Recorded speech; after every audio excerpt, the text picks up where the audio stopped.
Waalaikumsalam warahmatullahi wabarakatuh. A'udzubillahi minasyaitonir rajim. Bismillahirrahmanirrahim. Alhamdulillahirabbil alamin. Wassalatu wassalamu ala sayyidina wa habibina wa syafiina wa maulana Muhammadin wa ala alihi wa sahbihi ajma'in. Rabbi shrah li sadri wa yassir li amri wahlul 'uqdatam min lisani yafqahu qawli. Amma ba'd. Wali ulama, pengurus takmir Masjid As-Sakinah, bapak-bapak, ibu-ibu, adik-adik, jamaah salat maghrib dan isya insyaallah yang dimuliakan oleh Allah. Alhamdulillah, alhamdulillah, puji syukur kita panjatkan kehadirat Allah Subhanahu wa taala. Pada saat ini kita masih Allah berikan nikmat sehat, nikmat kesempatan, sehingga kita sama-sama hadir di rumah Allah yang penuh berkah ini dalam keadaan sehat walafiat. Semoga pertemuan kita, keberadaan kita di tempat yang suci, tempat yang mulia ini, Allah catat menjadi amal ibadah kita. Amin. Amin ya Allah ya Rabbal alamin. Bapak Ibu yang saya muliakan, kita ini menunggu Isya. Hidup kita ini menunggu malam, nunggu sehat, nunggu berlawan, hidup menunggu mati. Jadi kita ini menunggu. Maka rugi kalau kita tidak status kita tidak kita updatekan, tidak kita perbaharui. Kalau orang-orang dulu, mbah-mbah kita itu yang di kampung, kalau sudah masuk maghrib kayak kita ini, alhamdulillah saya sudah sholat maghrib. Apa yang dibilang beliau, mbah-mbah kita dulu? Aku nunggu Isya, nunggu Isya. Sudah masuk waktu Isya, alhamdulillah ada Isya. Setelah itu dia ngomong, aku nunggu subuh. Ternyata yang diucapkan beliau-beliau dulu itu di anak-anak sekarang ini, masya Allah, penuh dengan makna. Ada dulu pernah saya ceritakan, ada teman seseorang yang sudah tua. Azamnya, niatnya saya mau menghafal Quran. Batin saya kok tua sudah usia 60 ke atas, kok mau menghafal Quran, kok iso. Pikiran saya waktu itu, apa iso menghafal Quran, cek nong-nong yang kata-kata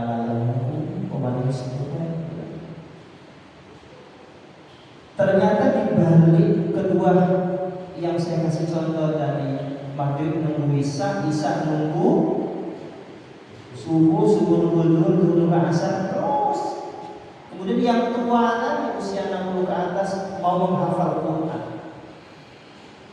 Ternyata baru terjawab, masya Allah, kita itu dinilai Allah akhirnya. Hidup kita itu husnul khotimahnya itu dilihat ketika Allah mencabut nyawa kita. Waktu itu masihkah iman kita? Maka kita berdoa di husnul khotimah, ya Allah baguskan akhir hayat saya.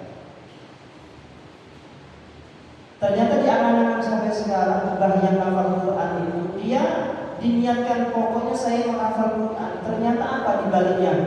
Dia mengupdate statusnya di hadapan Allah sewaktu-waktu dia meninggal, tertulis di langit sana. Diumumkan oleh Allah, hambaku kata Allah meninggal. Siapa? Orang yang sedang menghafal Quran. Jadi posisi hidupnya itu diniatkan menghafal Quran, bukan dia menghafal seperti orang di pondok Quran, bukan sampai hafal 30 juz, bukan. Tapi kenyataan yang meniatkan hidupnya untuk menghafal Quran, apa saja dapatnya berapa juz, berapa ayat, enggak urus.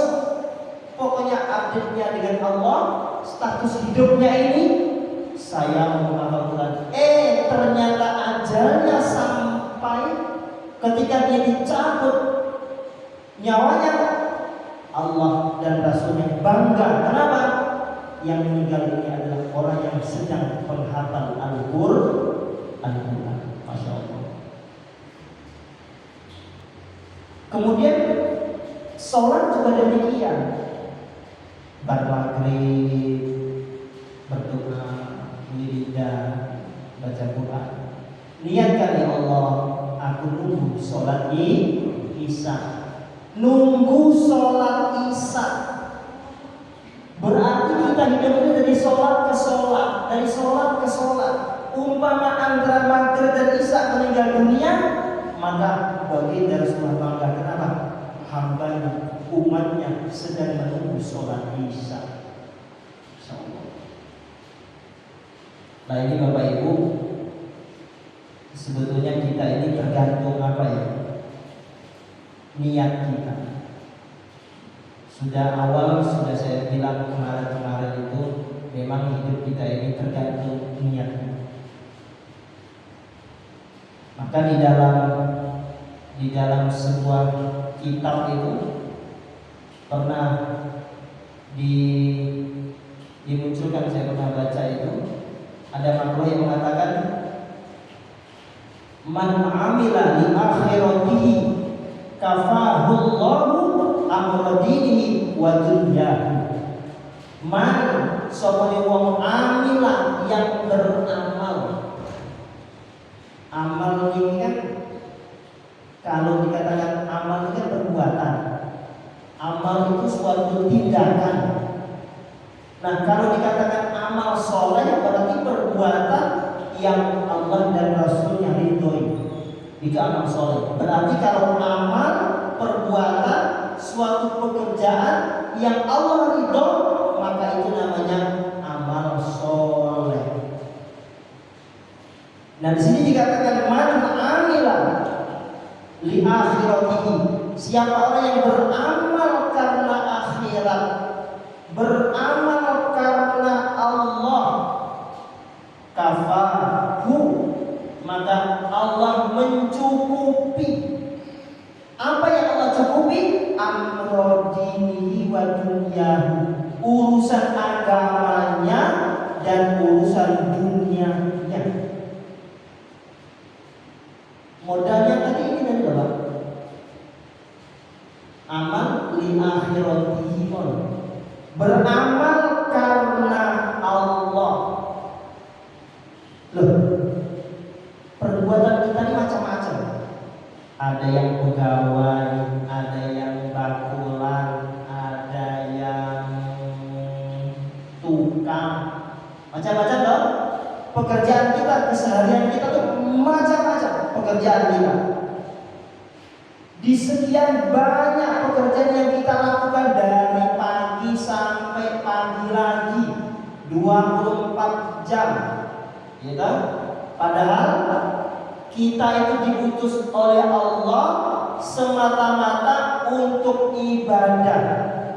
Wa ma khalaqal jinna wal insa illa liya'budun. Allah tidak akan menciptakan jin dan manusia itu kecuali hanya untuk beribadah pada Allah Subhanahu wa taala. Kadang-kadang kita ngomong ibadah itu ya sholat, baca Quran, betul tak?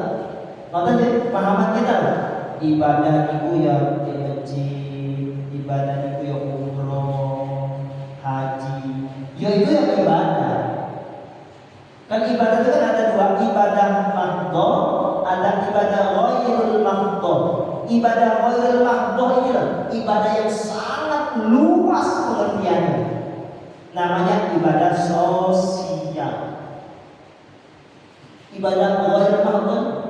Nah, kalau ibadah mahdhah, ibadah mahdhah dan ibadah ghairul mahdhah itu kuncinya ada satu. Perbuatan kita ini karena Allah atau bukan karena Allah, ya kuncinya passwordnya ini sitok. Apa itu? Lillahi ta'ala. Apa bu passwordnya? Lillahi ta'ala. Apa saja yang kita lakukan passwordnya lillahi ta'ala. Kalau itu lillahi ta'ala, maka bernilai ibadah. Masya Allah. Itu namanya ibadah ghairul mahdhah. Luas banget. Luas banget. Nah, kalau ibadah mahdhah seperti sholat. Setiap ibadah mahdhah itu niatnya ada tempat-tempatnya. Kalau kita mau sholat, tempatnya niat jadi. Kemarin dulu kita sudah pernah belajar rukun sholat. Sekarang kita bahas letaknya niat sholat itu di mana. Ketika apa? Niat itu letaknya fil qalbi, di hati. Niat itu letaknya di hati. Nah, mahalnya tempatnya, posisinya kita melafazkan niat itu ketika kita sholat itu di mana? Ketika kita takbiratul ihram, Allahu Akbar.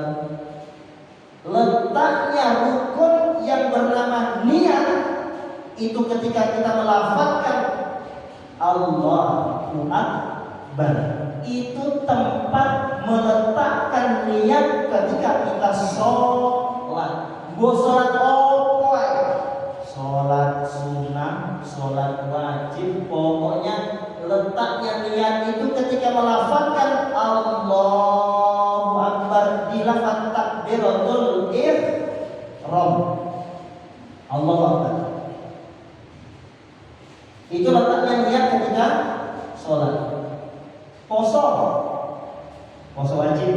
Kalau poso sunnah, yo wayai sewaya-waya, pokoknya urung sarapan dari mulai terbit fajar sidik sampai terbenam matahari, urung ngopi, urung mangan, jam 12. Kadang ini hari Kamis ya no, niat wis jam 10 ya. Niat puasa sunnah, yo sah. Tapi kalau puasa wajib Ramadan, ini sebentar lagi Ramadan nih, ya dong. Ya kira-kira Februari puasa nih, terawihnya. Kayak ini kayak iya itu ya puasa nih. Nah, letak niat ketika puasa wajib itu di mana? Pada malam hari. Sebelum terbitnya fajar itu letaknya niat puasa wajib. Jadi gambarannya kalau ibadah mahdhah itu letak niatnya ada pada tempat-tempatnya. Nah, berbeda dengan ibadah ghairul mahdhah. Ghairul mahdhah itu ya apa saja pokoknya mau di awal mau sesudahnya niat karena Allah ya dinilai ibadah. Lah ini Bapak Ibu yang saya muliakan, bahwasanya rugi kalau kita usia terus semakin hari semakin berkurang Pak. Kita ini semakin mendekat, lamalah yang akan datang daripada yang sudah. Jadi laksanakan umpama di sini ini Kuburan kita ini semakin lama semakin mendekat gitu loh. Maju. Nah, harapan kita harus pintar bahwasanya jangan sampai usia kita ini semakin lama semakin berkurang. Kalau bisa ibadah kita ini semakin lama semakin bermutu. Paling tidak kita lihatkan semua aktivitas keseharian kita, jangan kita lupakan li akhirati, karena akhirat, karena Allah Subhanahu wa taala. Rugi. Nah, Bapak Ibu yang saya muliakan, karena ini berkaitan dengan fikih, maka malam ini kita coba. Kemarin itu sudah belum lali belum? Bab sholat, masih bab sholat ya. Sholat niku sesuatu yang dilakukan tanpa terkecuali, berbeda dengan puasa. Sholat niku wajib hukumnya kalau sudah memenuhi kata-kata wajib. Berakal, Islam, baligh, yaitu tamyiz, itu wajib. Ketika sudah divonis wajib oleh Allah sholat, maka sholat itu tidak boleh ditinggalkan kecuali ibu-ibu. Kalau dia sudah datang tamu setiap bulan. Kalau bapak-bapak nggak mungkin lah datang bulan, itu nggak mungkin. Ya kan? Kalau bapak-bapak wajib dari mulai akil balik wajib ya sholat. Nah, kata-kata wajib sholat ini nggak sama dengan haji, nggak sama dengan puasa, nggak sama dengan zakat. Kalau sholat umpomo masih kuat, yo tetap wajib. Umpama sakit gak bisa nyapo hanya duduk, yo sholatnya ya duduk. Kalau puasa dari sini ke Sumatera itu masih bulan Ramadan, karena dalam keadaan musafir maka boleh berpuasa karena suasananya dalam keadaan bepergian. Yang boleh di situ meninggalkan puasa. Dalam perjalanan musafir, poso boleh ditinggalkan. Kalau sholat tidak boleh. Dalam perjalanan gak sempat 4 rakaat, diskon 2 rakaat. Gak bisa melaksanakan dalam satu waktu itu, gabung waktu yang kedua.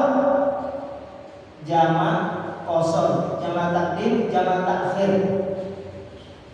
Dalam perjalanan kosong boleh ditinggalkan, boleh makan, boleh minum di dalam bulan puasa. Ketika kita berpergian ada rukhsah. Tapi kalau sholat tidak ada kata-kata rukhsah, keringanan, tetap wajib. Nah, Bapak Ibu yang saya muliakan, karena pentingnya sholat itu, maka tidak heran kalau di mana majelis taklim, di mana pengajian terus menyinggung bab sholat. Makanya kita jangan bosan-bosan iki bab sholat ya toh, sholat itu mesti ya.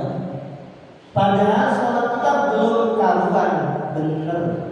Kalau dipretel sitok-sitok, dipreteli, dibuka lagi, diambil mutolaah lagi kitab-kitab yang lebih kecil atau kitab yang lebih besar lagi, masya Allah, sholat kita ini koyo-koyo, ya Allah, gak ini apa-apa nih. Gak apa-apa. Maka sholat itu kan ada dua. Ada dua dalam arti kata. Di dalam sholat itu rukunnya itu ada dua. Rukun. Ada rukun qauli, ada rukun fi'li. Kita ulangi lagi ya. Rukun qauli, rukun fi'li. Kalau sunnah ada dua, sunnah amanat dan sunnah hayat. Saya ulang lagi, di dalam sholat itu ada rukun qauli, ada rukun fi'li, sampun. Yang kedua, di dalam sholat itu ada sunnah abad dan ada sunnah hayat. Kita bahas yang pertama. Sholat rukun, di dalam sholat itu ada yang pertama rukun qauli. Rukun harus dibaca. Rukun yang tergolong qauli. Ini sholat. Saya katakan tadi sholat itu dan tidak ada kata-kata rusak. Itu wajib. Di dalam rukun itu ada namanya rukun qauli. Rukun di dalam sholat, rukun itu sesuatu yang harus kita penuhi. Kalau satu saja rukun nggak terpenuhi, maka sholat kita batal. Saya ulangi lagi ya. Rukun itu sesuatu yang kita lakukan, keharusan kita lakukan di dalam sholat. Sudah di dalam sholat rukun, berbeda dengan syarat. Kalau syarat itu sesuatu yang kita lakukan sebelum sholat. Itu syaratnya. Apa syarat itu? Harus suci. Kalau mau suci, hadas kecil ya berwudu. Berarti berwudu itu belum termasuk sholat karena masih di luar sholat. Karena itu syaratnya sholat. Menutup aurat itu kan sebelum sholat. Masa sudah baca tahiyat, baca Fatihah, baru menutup aurat, ya nggak bisa.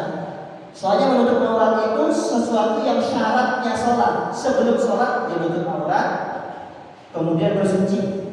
Suci dari hadas kecil maupun hadas besar. Lah, kembali ke yang pertama tadi adalah rukun qauli, rukun sholat yang harus dikaulikan. Qauli itu bacaan. Rukun sholat yang harus dibaca. Baca itu ya harus ada tata cara bacanya. Apa itu diantaranya untuk rukun sholat yang tergolong rukun qauli tadi? Membaca suratul Fatihah, membaca tahiyat akhir, at-tahiyyatul mubarakatus sholawatut thayyibatu lillah.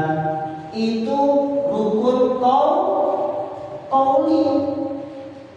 Kalau bacaan itu tidak sempurna, maka sholat kita juga dianggap tidak sempurna. Angin yuk, gak usah sholat bisa. Masa ini qauli bareng, ya toh? Nah, kadang ibadah itu semakin kita pelajari, ibadah itu ngaji itu, bab ilmu itu semakin dikaji, semakin diulang, kok semakin rumit lah. Kalau kita ngomong sholat, pokoknya sholat, takbir, baca Fatihah, ruku, sujud, salam kanan, salam kiri, selesai toh sholat. Tapi kalau kita kupas satu persatu, ya Allah, koyo-koyonya piye toh, salah kabeh kan. Nah, Bapak Ibu yang saya muliakan, jangan putus asa. Allah itu Maha Rahman, Maha Rahim. Intinya kita belajar. Intinya kita tahu, gitu loh. Nah, kembali ke permasalahan yang awal, rukun qauli itu harus dibaca. Sholat munfarid, sholat jamaah, ya bacaan kalau itu rukun qauli harus dibaca, harus terdengar telinga kita. Ini tuh sholat kayak suara ini tuh alasannya ben gak ganggu kancane, coba berdanter gitu. Yo gak harus banter, tapi minimal kita yang mendengarkan, minimal kalau itu gak ada suaranya, makhrajnya, sifatul hurufnya, tajwidnya, fasohanya itu sesuai dengan kaidah baca. Minimal keluarnya huruf itu sesuai dengan kaidah bacaannya. Itu qauli. Kemudian yang kedua, rukun yang tergolong di dalam sholat itu yang kedua rukun fi'li. Nah, rukun fi'li ini adalah rukun yang tergolong di dalam sholat itu rukun fi'li, artinya rukun yang digerakkan. Rukuk, ya rukuk tenanan, tidak ya tangi sama rukuk ya tidak tenanan. Sujud ya sujud tenanan, ya disengaja diniati sujud, posisi sujud itu sesuai dengan kaidah sujud. Itu namanya rukun fi'li. Nah, rukun fi'li ini adalah kadang-kala kita tidak ya harus diniatkan dalam sholat kita, harus disengaja maksudnya. Rukuk harus sengaja rukuk. Umpama ada yang dorong kita dari belakang, ucuk-ucuk dorong, dorong. Ketika dorong posisi kita sujud. Padahal itu bukan posisi kita lihat itu sujud, karena dorongan dari belakang koncone, ya toh. Pokoknya ele konco-konco guyon, dorong dari belakang, ucuk-ucuk dia sujud. Sujud itu kan karena didorong oleh koncone. Sudah sujud didorong oleh koncone itu posisinya sujud, akhirnya dilihatin, ya sujud sekalian aja, tanggung. Lah sujud seperti itu yang tidak sah. Harus sujud ya harus sujud diniati memang sujud. Gak karena tiba-tiba gak diniati sujud, kaget atau didorong atau yang lain-lain, akhirnya tergerak untuk melakukan rukun fi'li di dalam sholat, itu tidak sah. Nah, ini rukun fi'li. Apa saja rukun fi'li? Ya gerakan rukuk, i'tidal, sujud, gitu. Nah, kalau mengangkat tangan, meletakkan tangan di dada, gitu, itu namanya sunnah. Nah, ini yang nomor 2. Rukun sudah ya, rukun qauli, rukun fi'li sudah. Kemudian sunnah dalam sholat ini ada 2, sunnah ab'ad dan sunnah hay'at. Yang termasuk sunnah ab'ad di dalam sholat itu ada 7. Di sini dikatakan ab'adus sholati ikut sab'atun. Adapun beberapa sunnah ab'ad di dalam sholat itu ada 7. Nah, bagi siapa saja yang di dalam sholat dia lupa tidak melakukan sunat ab'ad ini, maka disunnahkan. Saya ulang lagi, maka disunnahkan kita melakukan sujud sahwi. Sujud sahwi. Jadi mantarkan seorang yang meninggalkan sesuatu dari 7 macam tadi, ya sujudu, maka diharuskan dia sujud di sahwi karena lupa. Jadi sujud sahwi namanya. Nah, di antaranya orang yang melakukan sujud sahwi itu meninggalkan tahiyat awal. Jadi tahiyat awal itu gak termasuk rukun. Umum jenengan yang mau sholat maghrib itu, mau sholat maghrib tanpa rokaat tahiyat yang pertama, langsung rokaat yang kedua, ya sah sholat maghrib. Tapi ya dianggap yo aneh, wah ajaran apa dini bapak ini, masa ngimami kok sholat maghrib kayak ini tahiyat awal, gitu, langsung ujung-ujung tahiyat akhir, gitu. Ya sholat ya sah. Bagaimana di belakang jangan geger. Umpama imam sholat maghrib mau, kalau nggak sholat nggak tahiyat awal, ya toh, lali, bukan disengaja, lupa saya, lupa. Akhirnya aku langsung wayai tahiyat awal, tunggu terjadi tahiyat awal, ujung-ujung langsung ada Allahu Akbar. Makmum yang di belakang masjidnya. Sing loh, iya lagi. Lah kalau ngomong kuwi batal salate. Sing ngomong koncone, "Mbak, iki kene anto, enggak enek tahiyat to." Yo batal nek salate. Omong-omongan.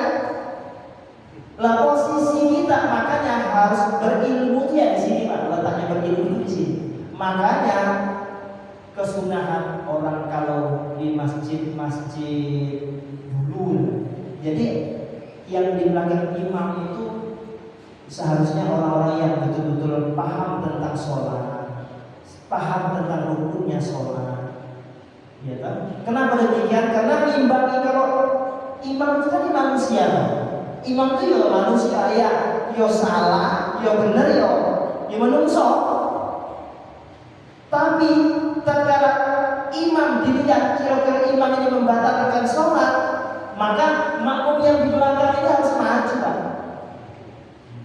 Contoh kan pernah kita kelihatan pernah terjadi di HP di TV kan orang yang mati sedang sholat kan?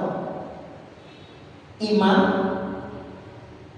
pas takbir ihram ruku pas sujud sawi sujud kok gak tani-tani lo makmum ya dikiranya Masya Allah khususnya imam ya dong sawi semenit 2 menit hampir 2 menit setengah sawi 1 menit itu sujud itu sawi ya Pak ini sing tani delok imam ke urung tangi-tangi kemudian balik ini ya toh sujudnya sorry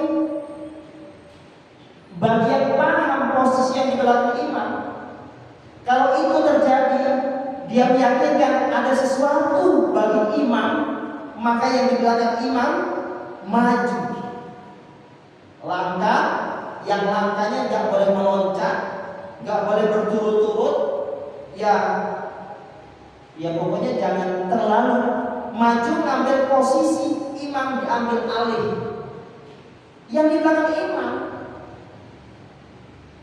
langsung kalau sedang sujud imam langsung makmum yang di belakang tadi posisi sujud kemudian langsung sujud yang tidak apa sujud antara 2 sujud lagi. Intinya yang di belakang imam ini mengganti posisi imam.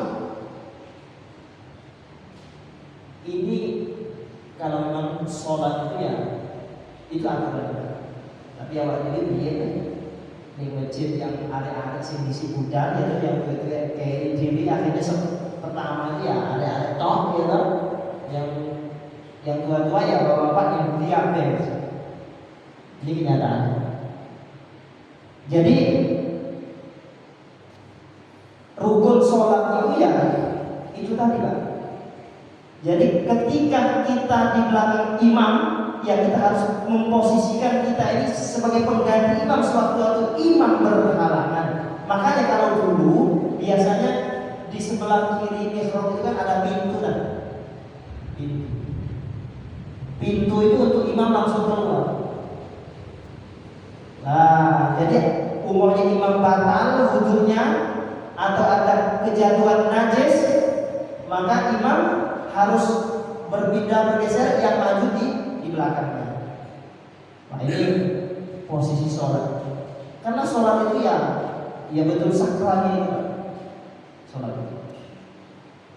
Kembali, jadi rukun atau sunat abad itu yang pertama adalah tasyahud awal. Jika kita lupa tasyahud awal, maka ketika tahiyat akhir sebelum salam kita sujud 2 kali. Itu namanya sujud sahwi. Jangan salam dulu, tahiyatnya sudah kita baca, kemudian kita sujud lagi 2 kali baru salam. Itu namanya sujud sahwi. Sujud pengganti yang tahiyat awal tadi yang tidak kita lakukan.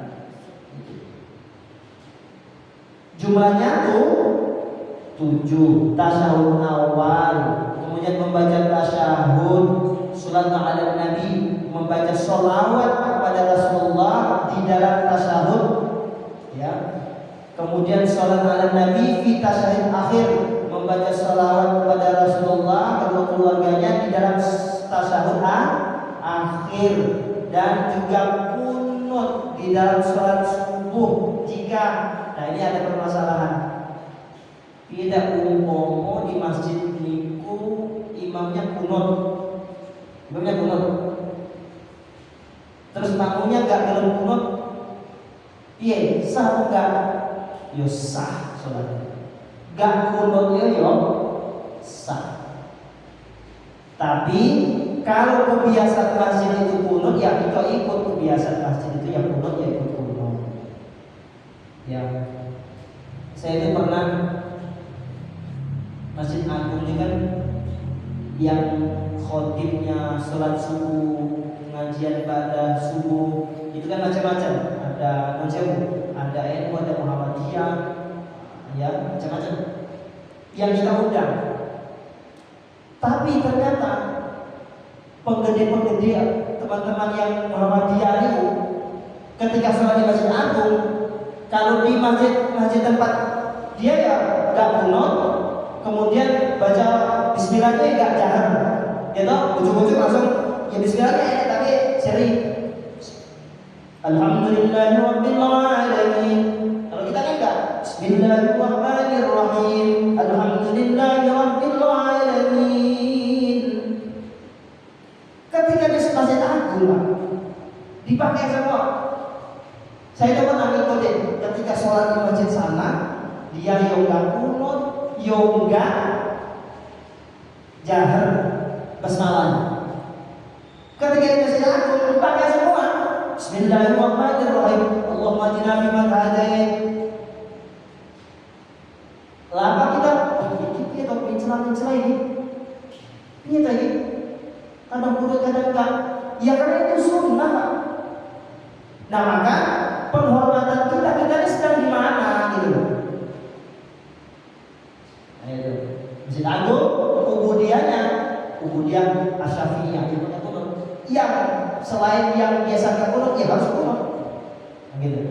Nah, kalau yang biasa kunut pas itu sholat subuh dia nggak kunut, ya sebelum salam sesudah membaca tasyahud ya dilakukan sujud sahwi. Umpama imamnya sujud sahwi, makmumnya mau di belakang, ya nggak gelap, terus datang nggak sholatnya. Yang namanya makmum niku ngikut imam, kecuali ada sesuatu yang kira-kira kita tidak mau putus dari berjamaah. Contoh, sudah sholat maghrib itu 3 rakaat, sholat maghrib 3 rakaat, pas 3 rakaat, ya toh, pas 3 rakaat, ujung-ujung imam ngadeg ujung-ujung Allahu Akbar. Makmum yang di belakangnya paham, tahu bahwa imam ini nambah rakaat ini. Lo bagi makmum boleh dua. Boleh dia mengikuti imam. Bagi yang sudah gak paham, wis kadung ngadeg. Soalnya takbir itu makanya jadi imam. Takbir itu harus seimbang dengan geraknya. Contoh ya, enek imam, kita kan makmum itu kan yang namanya makmum itu pikirannya landing gila.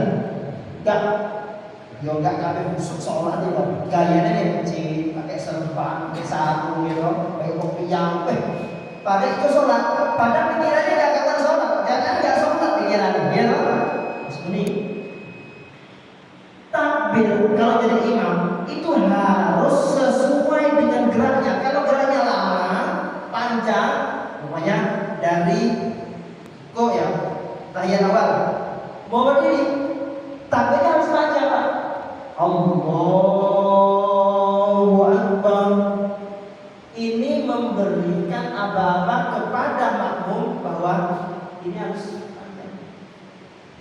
Loh enek toh ketika tahiyat awal, tahiyat akhir, lupa toh Allahu Akbar.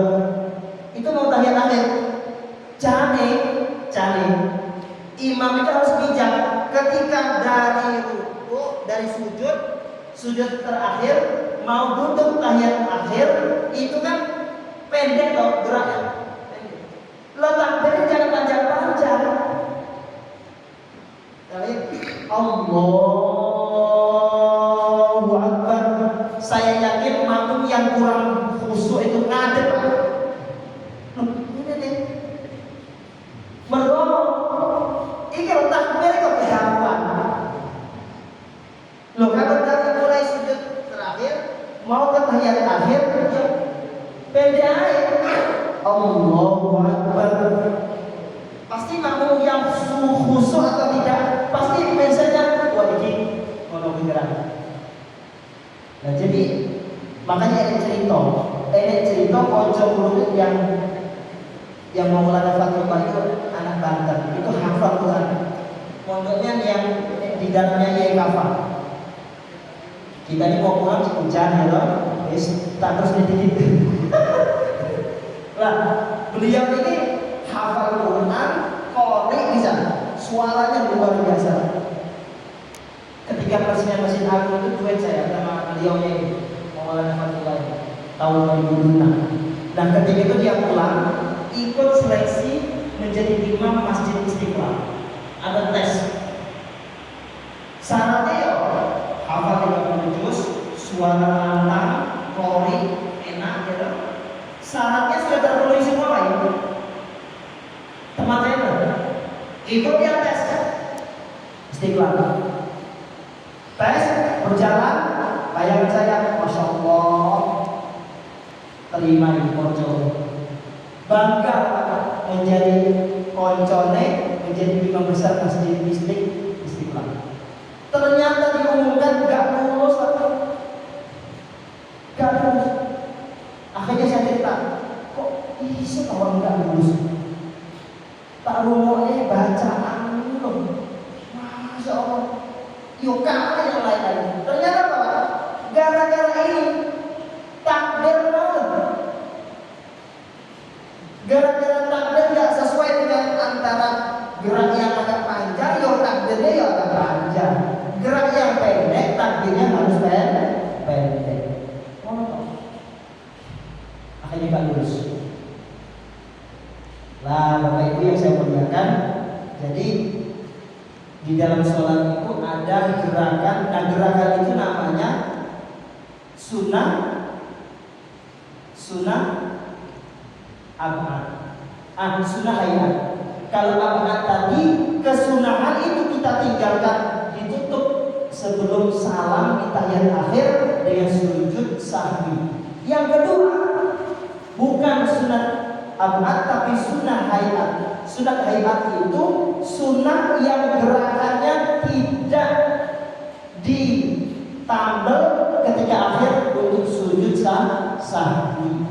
Contoh, umum kita takbir gak angkat tangan, gak apa-apa. Angkat tangan sunnah hayat.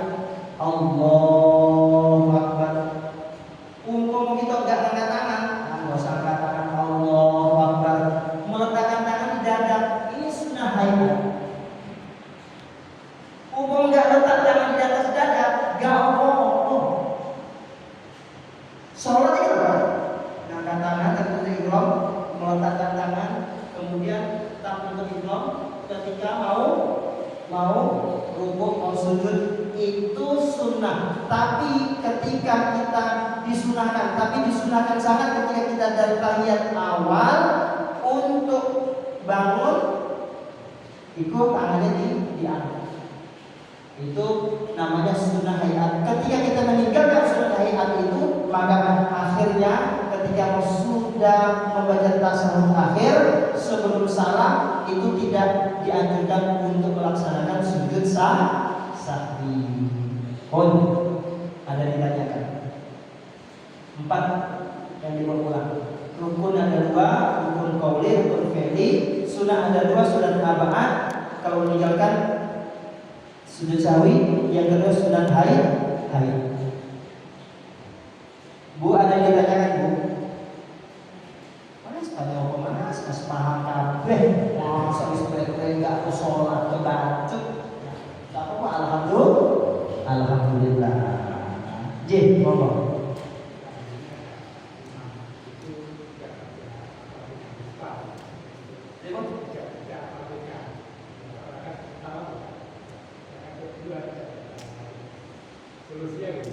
Oh, rokaat pertama baca Fatihah. Rokaat kedua enggak bacanya lupa. Kalau Fatihah itu harus dibaca karena Fatihah itu termasuk rukun.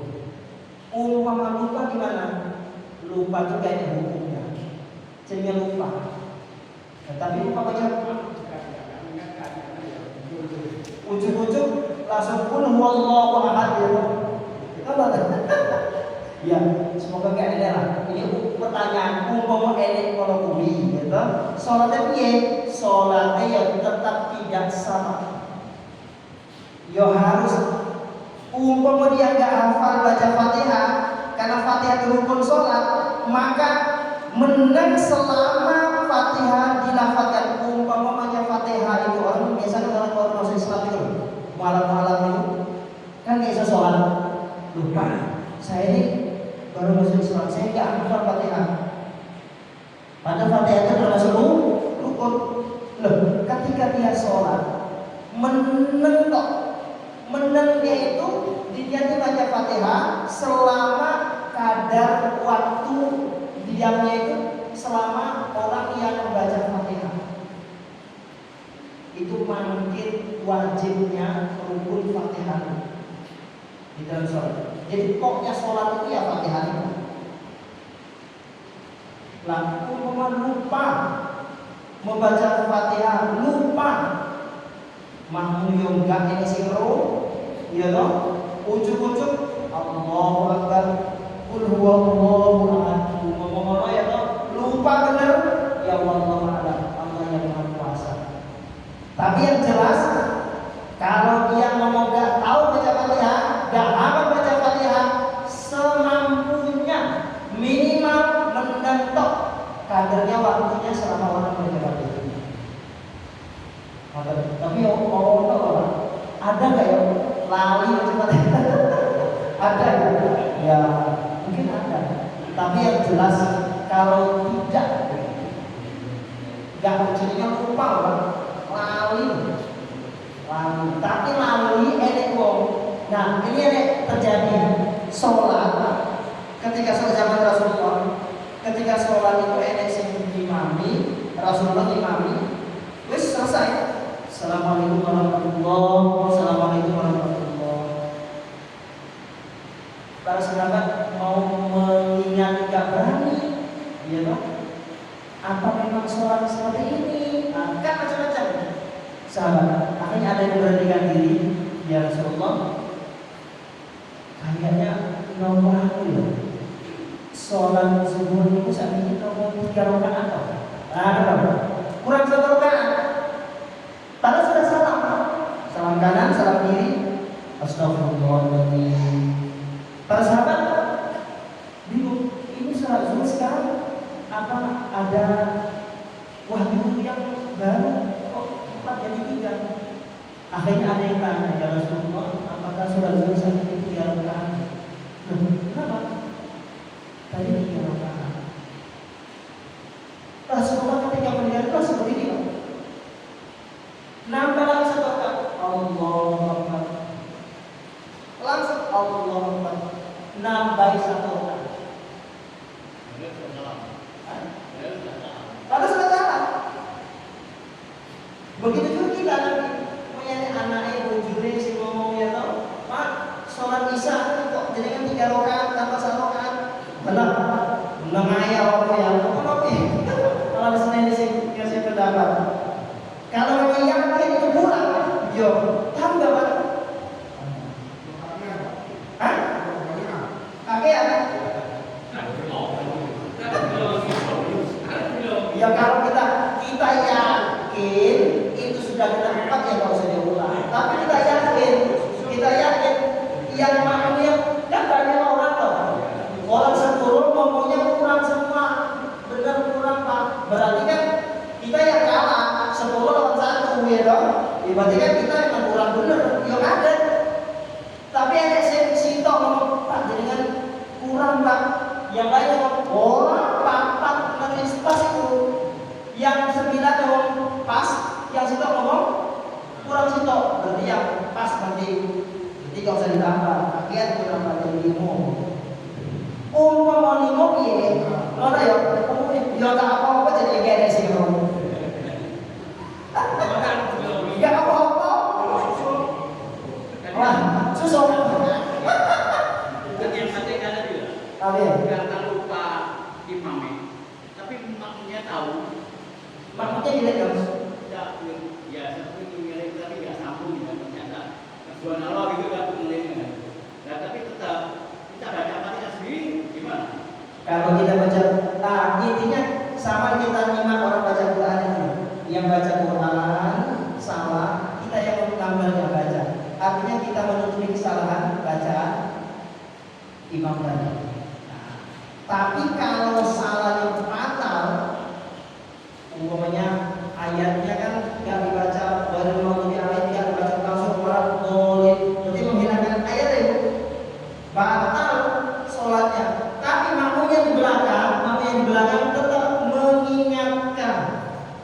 Apa mengingatkan itu meneruskan ayatnya? Tapi kalau sudah diingatkan tidak juga ada respon imam yang seolah benar dewe, ya wes teruskan. Batal nggak sholatnya? Ya nggak batal. Karena kemampuan imam biasa kan lupa. Nggak setiap sholat kalau lebih. Setiap sholat salah, setiap sholat salah. Berarti kan, yo memang imamnya ya. Diganti. Nah kalau sekali-sekali berarti memang hilang.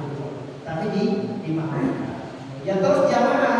Kalau kita kurang puas, kalau kita pas was-was, yo setelah salam kiri salam kanan, yang posisi lain ulangi sholat. Jangan langsung sampean nggak usah jadi imam pak, kalau menyaksikan orang yang dosa, gitu. Awal dias, lain-lain macam-macam nantinya. Ngoten. Oh iya.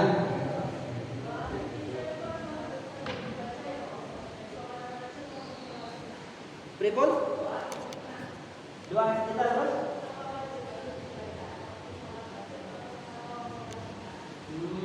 Membaca doa iftitah itu termasuk sunnah.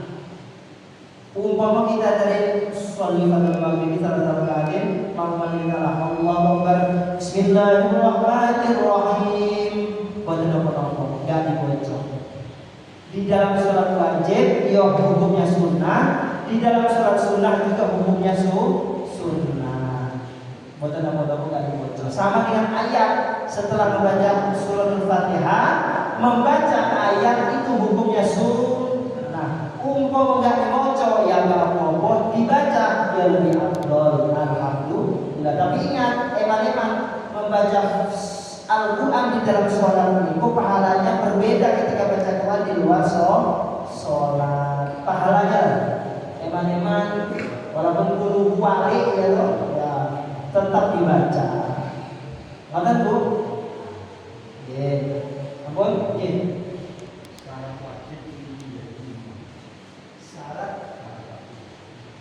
syarat wajib jadi imam. Mikirnya ada jadi imam. Oke, jadi imam kafir. Alhamdulillah. Yo, delok. Masa delok itu, kok kita mau tenanan kayak menunggu, kok kayaknya sih jadi imam. Delok. Tapi imam itu minimal. Kalau jadi imam itu minimal baca Qurannya yo kalau nggak pasien yo yang menunggu lah. Loh, daripada awalnya sholat kayak di sini jadi imamnya sholat munfarid, sopo wae jadi imam sah. Nanti kita menceritakan ini. Baik, akhirnya gak ada yang jadi imam. Yang rugi kan ya Pak dari masjid semene gedene, seapi egois. Ketika kita menceritakan salam saja jadi imam semene mene, akhirnya gak ada yang jadi imam. Monggo sampean, aku gak iso, gak kene kalau salam gak kene aku. Sampean enggak. Akhirnya wes salat dewe-dewe. Akhirnya rugi kabeh.